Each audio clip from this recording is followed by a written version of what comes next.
నీ ఆత్మీయ జీవితం, నీ ప్రార్థన జీవితం, నీ వాక్య జీవితం ఇతరులకి మాదిరికరముగా ఉన్నదా, సూచనగా ఉన్నదా, ఇతరులను చూసి మారేటువంటి పరిస్థితి ఉన్నదా?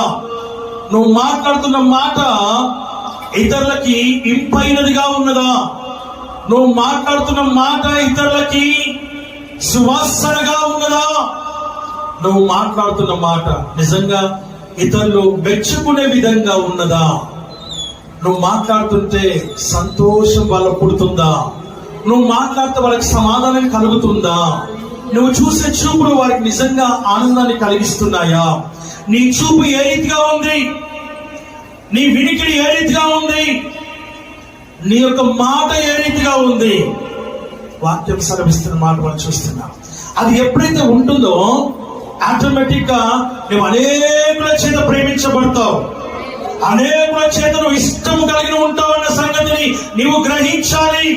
కొంతమంది ఇష్టపడి కొంతమంది నిన్ను దూరం చేయడము, నిన్ను ద్వేషించడము కాదు. చెడ్డవారు సైతం నిన్ను ప్రేమించాలి, చెడ్డవారు సైతం నిన్ను ఇష్టపడాలి, మంచివారు సైతం నిన్ను ప్రేమించాలి, ఇష్టపడాలి. అది నిజమైన సువాసన కలిగినటువంటి జీవితముగా దేవుని వాక్యము ద్వారా మనం ఇక్కడ గమనిస్తూ ఉంటూ ఉన్నాము. హల్లెలూయా.